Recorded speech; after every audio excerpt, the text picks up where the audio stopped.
Hi everyone, ഏവർക്കും നമ്മുടെ പുതിയ വീഡിയോയിലേക്ക് സ്വാഗതം. കഴിഞ്ഞ ക്ലാസ്സിൽ നമ്മൾ ജനസാന്ദ്രത എന്താണെന്ന് പഠിച്ചു. എന്താണ് ജനസാന്ദ്രത?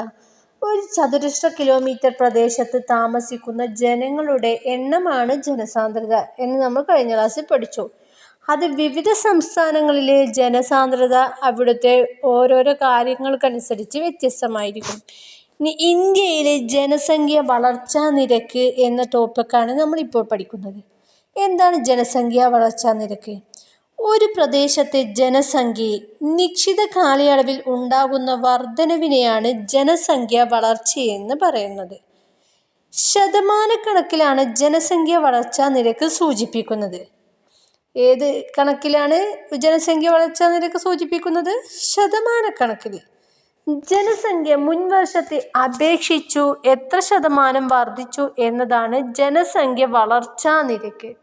ഇന്ത്യയിലെ ജനസംഖ്യ വളർച്ചാ നിരക്ക് സൂചിപ്പിക്കുന്ന പട്ടികയാണ് ഇവിടെ കൊടുത്തിട്ടുള്ളത്. വർഷങ്ങൾ നോക്കൂ. 1951 ജനസംഖ്യ 36.11. അതിൽ ജനസംഖ്യ വളർച്ചാ നിരക്ക് എന്നത് 13.31. അതിൽ നിന്ന് തുടങ്ങി 2011 ജനസംഖ്യ 121.02 മാറി. അതുപോലെ ദശാബ്ദ വളർച്ചാ നിരക്ക് 17.64% ആയി മാറി.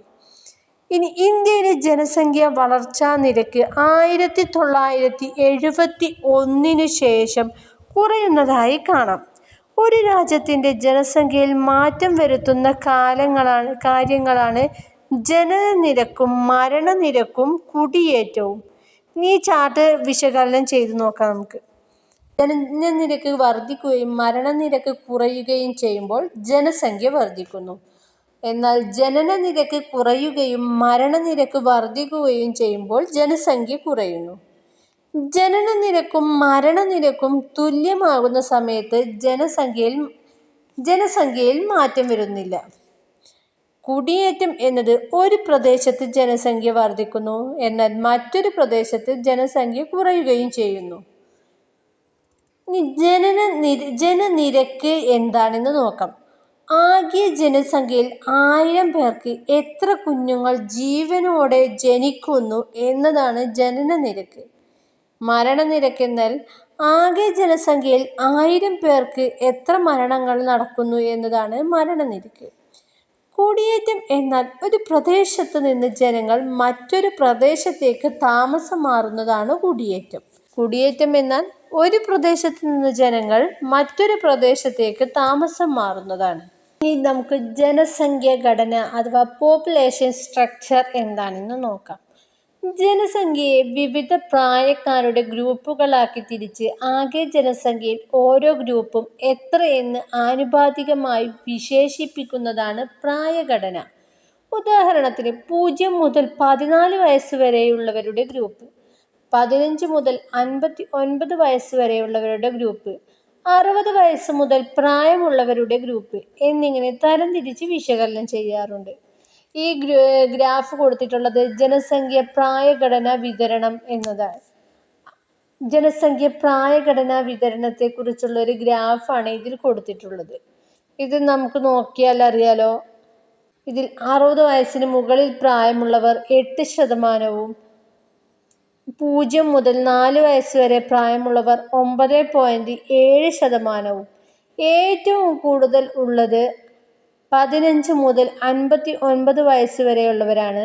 അവർ 62.5% പേരുണ്ട്. അവരാണ് കൂടുതൽ, അതായത് 62, പകുതിയിൽ കൂടുതൽ ഭാഗവും 15 വയസ്സ് മുതൽ 59 വയസ്സ് വരെയുള്ളവരാണ്. 15 വയസ്സിനും 59 വയസ്സിനും ഇടയിൽ പ്രായമുള്ളവരിൽ തൊഴിലുള്ളവരും തൊഴിൽ അന്വേഷിക്കുന്നവരുമായുള്ളവരുടെ എണ്ണവും ആകെ ജനസംഖ്യയും തമ്മിലുള്ള അനുപാതമാണ് തൊഴിൽ പങ്കാളിത്ത നിരക്ക് അഥവാ ലേബർ ഫോഴ്സ് പാർട്ടിസിപ്പേഷൻ റേറ്റ്. രാജ്യത്തിൻ്റെ പുരോഗതിക്ക് ഗണ്യമായ സംഭാവന ചെയ്യാൻ കഴിവുള്ളവരാണ് ഈ വിഭാഗത്തിൽ പെടുന്നത്. അതായത് 15 വയസ്സ് മുതൽ 59 വയസ്സ് വരെയുള്ളവരാണ് രാജ്യത്തിൻ്റെ പുരോഗതിക്ക് ഗണ്യമായ സംഭാവന ചെയ്യാൻ കഴിവുള്ളവർ. 0 മുതൽ 14 വയസ്സ് വരെയുള്ളവരും 60 വയസ്സ് മുതൽ ഉള്ളവരും ആശ്രയത്വ വിഭാഗത്തിൽ പെടുന്നു. ആകെ ജനസംഖ്യയിൽ ഇവരുടെ അനുപാതത്തെ ആശ്രയത്വ നിരക്ക് എന്ന് പറയുന്നു. ഈ വിഭാഗം അധ്വാനശേഷിയുള്ള വിഭാഗത്തെ ആശ്രയിച്ച് കഴിയുന്നവരാണ്. ആശ്രയത്വ നിരക്ക് വർദ്ധിക്കുന്നത് ആളോഹരി വരുമാനം കുറയുന്നതിന് ഇടയാക്കുന്നു.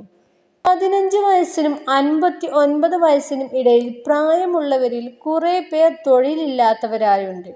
ഇത് മാനവ വിഭവശേഷി ശരിയായ രീതിയിൽ വിനിയോഗിക്കേണ്ടതിൻ്റെ ആവശ്യകതയിലേക്കാണ് വിരൽ ചൂണ്ടുന്നത്. ഒരു രാജ്യത്തിൻ്റെ മാനവ വിഭവശേഷി നിർണയിക്കുന്നത് ആ രാജ്യത്തെ സ്ത്രീ പുരുഷ അനുപാതം വിശകലനം ചെയ്തിട്ടാണ്. 1000 പുരുഷന്മാർക്ക് എത്ര സ്ത്രീകൾ എന്നതാണ് സ്ത്രീ പുരുഷ അനുപാതം. 2011 സെൻസസ് അനുസരിച്ച് ഇന്ത്യയിലെ സ്ത്രീ പുരുഷ അനുപാതം 940 ആണ്. ഇനി നമുക്ക് മാനവ വിഭവത്തിലെ ഗുണപരമായ സവിശേഷതകൾ എന്തെല്ലാമാണെന്ന് നോക്കാം. അധ്വാനശേഷിയുള്ള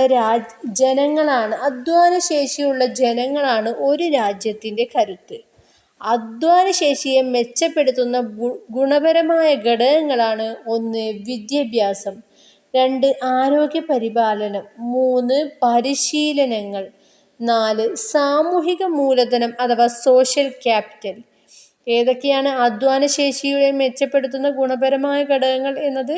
വിദ്യാഭ്യാസം, ആരോഗ്യ പരിപാലനം, പരിശീലനങ്ങൾ, സാമൂഹിക മൂലധനം. മാനവ വിഭവശേഷി മെച്ചപ്പെടുത്തുന്നത് കൊണ്ട് എന്തെല്ലാം പ്രയോജനങ്ങൾ ഉണ്ടെന്ന് നമുക്ക് നോക്കാം. 6 പോയിന്റുകളാണുള്ളത്. 1. തൊഴിലാളികളുടെ ഉൽപാദനക്ഷമത വർദ്ധിപ്പിക്കാം. 2. സംരംഭകത്വം മെച്ചപ്പെടുത്താം.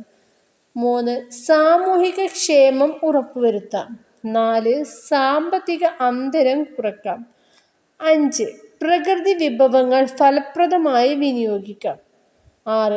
മെച്ചപ്പെട്ട സാങ്കേതിക വിദ്യകളുടെ വികസനവും ഉപയോഗവും സാധ്യമാക്കാം. ഇതൊക്കെയാണ് മെച്ചപ്പെട്ട മാനവ വിഭവം കൊണ്ടുള്ള ഗുണങ്ങൾ. ബാക്കി ഭാഗങ്ങളുമായി നമുക്ക് അടുത്ത ക്ലാസ്സിൽ വീണ്ടും കാണാം. അതുവരേക്കും ബൈ.